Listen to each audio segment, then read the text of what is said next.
Hey guys, today I'll be reviewing a 2023 Genesis GV80. This is a 2.5 litre T Luxury Plus 6 seat. So being that, it is the highest specified Genesis ever made. And for that matter, I think the most expensive Hyundai and Genesis ever offered to the UK market, costing £80,000 when new. It was a colossal amount. This one's one owner. So the first owner obviously specified it from new, and being a Luxury Plus, it is fully loaded. It has every single option ever offered on the GV80 plus more.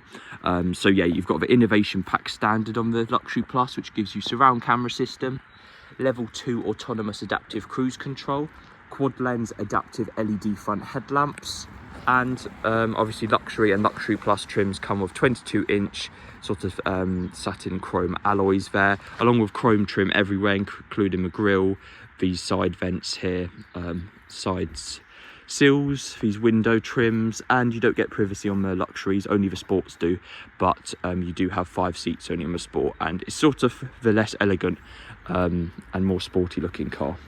You've got 4-wheel drive 2.5T badging. They stopped making the 3-litre diesels a while ago, and it's got the 6-seating configuration as part of the Luxury Plus trim, as opposed to the normal 7-seating config on the normal Luxury and premium sort of cars. So yeah, you've got the Comfort first, second and third row pack, which gives you electric folding and rising third row seats in the boots, second row seats as well, and obviously the front seats are very luxurious as well. You've got these manual headrests which you can put up, and yeah, you've basically got your seats in the back here, your boot seats. Very spacious, surprisingly. You can actually move these 2 seats forwards using an electric switch. They are electrically adjustable back and forwards, and the backrest as well, which is really nice. And those actually fold as well, which is quite nice. So not only have you got this luxurious sort of setup, you've got very high versatility and sort of practicality in regards to that. And you've got some storage here with some cup holders on each side with this sort of diamond sort of bezeling, which is quite nice. And yeah, those seats can be put back up as well, and your seat belts finished in vanilla beige, and you've got electric tailgate. So the Comfort first, second and third row pack also gives you soft closed doors, which is quite nice. You've got keyless entry as well, and on the back here it is absolutely wonderful. The Luxury Plus comes standard with a Napa leather seats pack, this one being finished in vanilla beige over obsidian black, which is my favourite sort of colour combination, especially with the blue. It is really nice. But yeah, let's just move on to the interior. Moving on to back here, it is really luxurious. You've got rear screen monitors as part of the Luxury Plus, only on the Luxury Plus trim. You've got the Comfort first, second and third row pack, which gives you electric seats in the rear, which is really nice. So you've effectively got you've even got tilt as well, so you've got basically 6-way electrically adjustable rear seats, which is really nice. You've got leather cladding everywhere, especially on this top door line belt, and instead of manual blinds on a normal Luxury, the Comfort second row pack gives you these electric rear blinds, which is nice. And you've got these nailed sort of metal coat hook bezels as well, rear vanity mirrors, which is lovely, as well as heated and ventilated rear seats for the second row with 3-zone climate control and individual sort of flow direction there. And you've also got, as part of that, 2 USB type 2 and a 2-pin AC socket, so you can sort of plug in a kettle or something from the EU, which is quite funny. And you've got the Ergo Motion touch front seat, so you can actually move the front passenger seat from the rear, which is really nice. So if you sit in this seat, it is really lovely. You've got Lexicon audio also standard on the Luxury Plus, which gives you 1050 watts of amplified power, and you've got loads of speakers, literally 3 on each door, which is already 12 speakers basically. And you've got these rank sensors or rank mics on top of the roof here, which is road active noise cancellation. You can actually have a feature which has a microphone thing on the front there, so you can click a button and it will actually play the speaker, your voice at the front, to speakers in the back here, and you can actually hear the front passengers from the back more clearer, which is really nice. But yeah, moving on to the subject, you've got these rear monitors as well, and the 6 seat comes with this massive center console in the middle here with this storage, which is quite nice. Loads of storage back here. You've even got this sort of storage lid down here as well, heated and cooled cup holders, which is really cool. So you can have a hot or cold drink. And you've got this sort of wireless phone charging system for the front and rear as well. So not only does the front have wireless phone charging, the rear passengers can wirelessly charge their phone. You've got your left and right monitor setting and your volume controls and your power, so you can turn the monitor on and off. You can use this rotary dial like in the front as well. It's basically the same infotainment system, except the touchscreen is a little bit more ergonomic to use. So you've got your climate on here, you've got the temperature, which, you know, you've got buttons there already, but yeah. It's a bit funny, that is. But you've got your map as well, so you can actually set the navigation and see where you're at. And so you can basically put a nav in there for the driver, which is quite cool, and see your previous destinations. You've got your weather as well, so it tells you the weather forecast. You've also got Apple CarPlay and Android Auto, which you can link to the back here, with Bluetooth and USB music and Amazon Music. So you can sort of try and get some infotainment going back here. You've got video as well, so you can have a media device to plug in, and your music as well, and the radio, which is quite nice. But yeah, you can obviously put the volume down for the audio, and you've even got a camera function here, so you can look at the front camera, the rear, and the sort of curb view or side view mirror cameras, which is quite funny. And yeah, it's overall just really cool. You've got an owner's manual, you've even got ambient lighting back here, which you can configure. I like the blue personally. And you've got a menu setting as well. But yeah, really cool. It just looks really luxurious. You know, you can mute and undo the radio as well. So you can sort of mute it. Yeah, very nice. And yeah, just overall really luxurious. You've got the twin pane electric glass sunroof as an option. Believe it or not, luxury pluses do not come with this. It's a £1,500 option, which also gives you these LED rear reading lamps, which is quite nice. And yeah, you've got the electric rear blind for each individual pane. But yeah, it's just really lovely. You know, just it's absolutely insane. You've got this wood sort of ash trim, which you get on the luxury cars. You've got blind spot assist, 16-way electrically adjustable ergo motion front seats with 8-way electric, 2-way cushion extension, 4-way lumbar and 2-way rocker bolster switch. And you've got massaging as well, which is quite nice. Electric folding mirrors, as you'd expect, 2-set memory for the driver and passenger.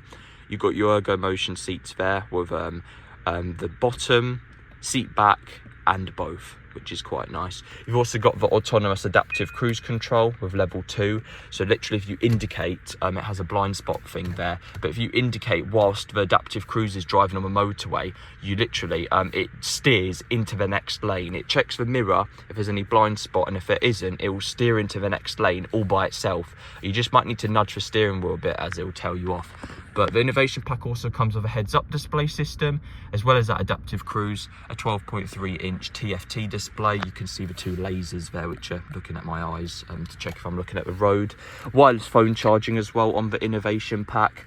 And you've also got laminated double glazed front and rear windows and the soft closed doors, as I mentioned, as part of that comfort pack.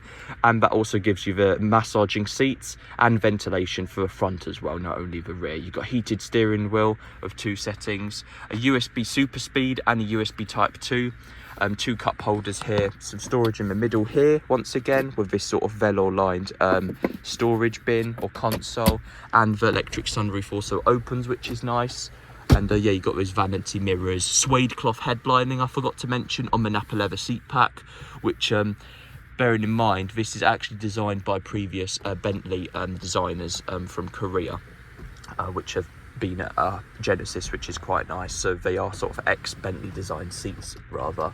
But yeah, very nice. You've got the massive panoramic view sort of infotainment screen here with your heads-up display, maps, navigation, Android Auto, Apple CarPlay as you'd expect, your driver assistance, all the basic stuff here, the heads up, blind spot, lane keeping, which I like to normally turn off, and your surround view camera system, which is quite nice. You've also got a little picture of a car here, which is also finished in Capri Blue. You can actually choose what colour it is, but they never seem to have a sunroof, these pictures of the cars.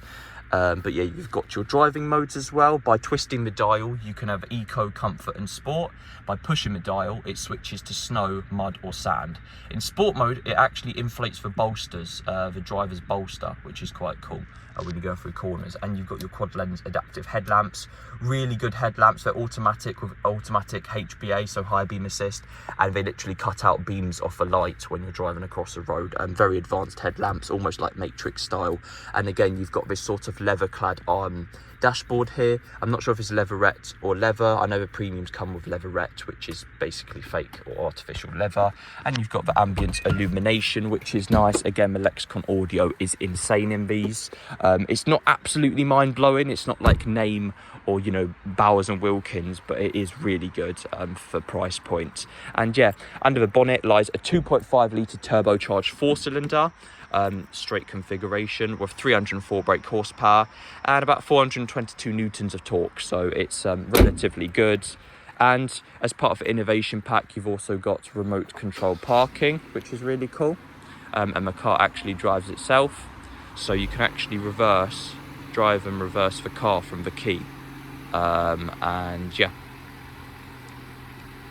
so yeah, very cool. That's my favourite feature of the innovation pack. This comes on most of the Genesis models, but yeah, really lovely. And yeah, hope you guys enjoyed the video, and let's just move on to the test drive now. Hey guys, today we'll be test driving the GV80. I've already driven a few of these. I've driven the diesel and I've driven the 2.5T, but yeah, we'll be driving it again, sort of, just to give you guys a demonstration. With a Luxury Plus, maybe, you know, it might be a bit lighter or something, but yeah, generally as a whole, the Genesis are quite smooth cars to drive, the petrols especially. I think the only engine I sort of dislike in the Genesis range is a 2.2 diesel, which just felt a bit sluggy, to be honest. 200 brake in sort of SUV isn't very good, really. That only comes in the GV70, but still, that is a substantially big car. The GV80 is also a, you know, very large car as well, even bigger, so that's why they sort of added the 2.5T and a common rail diesel, which I think they stopped doing, actually, the diesel. But I did actually really like the diesel. I think that was probably the best engine. But yeah, the petrol is also a really nice engine, you know. It's a subliminal engine. It offers a very smooth ride. You know, you've got your heads-up display system there, your lane keeping, which I'm just going to quickly turn off. And you've got your blind spot. You've got an active sound design, so you can basically make it sound like an electric car, or it plays a sort of sound through the speaker, which is quite hilarious. But you don't really need that, to be honest. I know on electric ones, if you use active sound design, you can literally make the car sound like a diesel or a tractor. I mean, who would want an electric car to sound like a diesel? That sounds really strange. That is like really odd. But yeah, really smooth ride. The 2.5, you know, it does jump up from a sprint very quickly. The turbo lag's not horrible, but it's definitely you know, it's definitely there, but it's lovely. And you've got your sort of speed here, your configurable TFT display, which is nice. And yeah, just overall, it's you know, just hold the button down, you can sort of configure your speed and stuff. But yeah, really lovely. You know, you've got sport mode and the snow and stuff, four-wheel drive. It's very versatile, but at the same time, you know, very quick. You know, it's it definitely jumps up very well.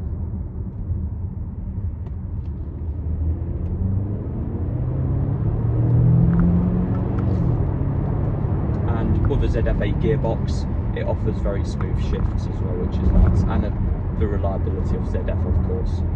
And yeah, you've got automatic wipers and stuff. Like I said, the adaptive cruise level 2, which is nice. It does keep the following distance there, and it comes up on heads-up display there as well, so it does show your speeds. Will be a bit difficult for it to drive itself on this sort of road, but on the motorway, you know, like I said, when you indicate, it will actually merge into the next lane, which is quite cool. But yeah, that can be turned back off, and you know, makes for a quite good ride. You know, very luxurious. This is stuff you'd sort of find on a, you know, X7 really, or GLS. You know, cool cup holders, TV, and you've also got option for paddle shift as well, so you can control those 8 gears, which is quite nice, and you know, offers a quite wide range of sort of ratio there, which is obviously very nice. But yeah, the wood trim, just everything is high quality. You've got Napa leather, suede. It's basically almost like Bentley leather, really. You know, the interior is just really good on these. It's very impressive. You wouldn't expect a sort of car made by Hyundai to have this stuff. You know, it is very high quality. There's no creaking or anything as well, which is nice on these. And there's no cheap plastics, cheap nasty plastics to go wrong with. It's just pretty much leather everywhere, or wood, or metal, or, you know, very high quality looking sort of, yeah, chrome, which is really nice. And yeah, you've got your level 2 sort of adaptive cruise, like I said, and the TVs. It's really nice looking, you know, back there, with the cup holders and stuff. And just a really smooth ride when you drive it on the motorway and stuff. You know, you've got ergo motion seats, and they sort of oscillate sometimes as well. I think you can set them so, you know, if you have been in a car for a while, then you know, it will sort of occasionally move every now and then. You've got Napa leather knee pads as well. You know, that is really nice. That's something you'll find on like a S-Class Dizinio spec. You know, really lovely. But yeah, I hope you guys enjoyed the sort of test drive, and hopefully it gives you a bit of insight to the GV80.